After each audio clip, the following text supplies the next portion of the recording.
What's up? Ito may bagong balita ako, no? At ang title nito ay Honcho. Walang Honcho, walang XB. Ito kasi sinend lang sa akin pero hindi pa to lumalabas sa ibang sounds. Pero pakinggan natin yung tira ni Honcho no sa XB, no? Yeah, ako si Honcho, wag nyo kalimutan. Kung pa rin nagugat ng galaw nyo, wag nyo kong tawanan. Di ako nawala, di lang ako maingay, pero bawat hakbang ko may kwento't kulay. Nagkamali Yun, no? Kundi dahil sa kanya, no? Pakinggan pa natin. man ako, tao lang din to, pero sana maisip nyo kung saan kayo nagsimulang totoo. Bago pa ang fame, bago ang ginto't papuri, ako yung unang nanalig kahit di pa kayo kilala sa uri. Ako ang Putang ina, no? Siya ang dahilan ng lahat kahit di pa kayo kilala sa uri. Grabe, no? Parang pinapakita niya rito na bago ang ingay, bago ang fame, ako muna ang nagpakilala sa inyo. Pakinggan pa natin.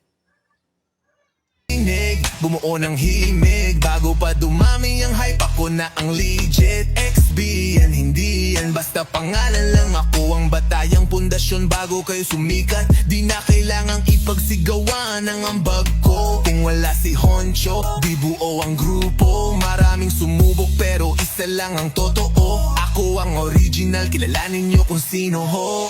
Umalis ako pero hindi ako talo, mas pinili ang respeto kaysa drama sa grupo. Di ko kailangan ng papuri na peke, mas mahalaga yung pangalan na tunay at matibay. Walang kinulayan, lahat natural. No?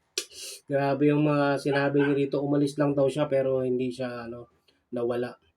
Pero pinapamukha niya rito sa lahat ng XB na kumbaga hindi kayo mabubuo kung hindi dahil sa akin talaga. So i-play pa natin.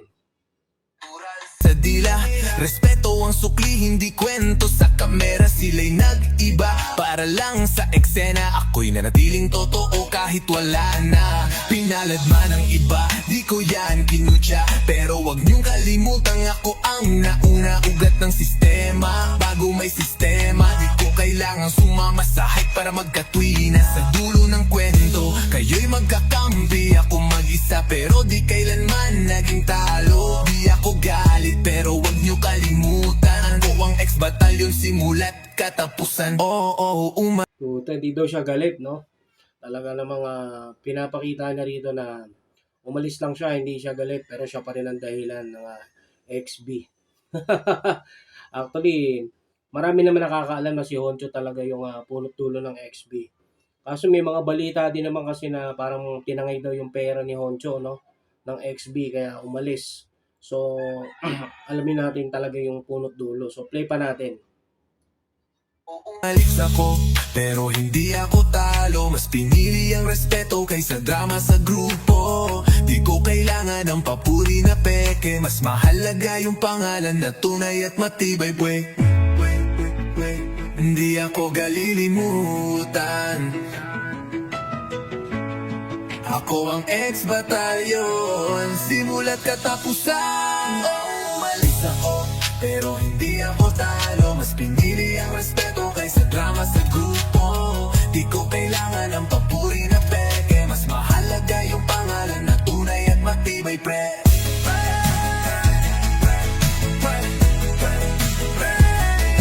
Tulang ko na lang.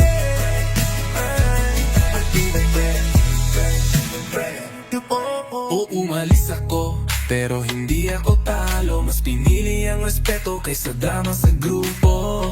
Di ko kailangan ng papuri na peke, mas mahalaga yung pangalan na tunay at magdibay, pre.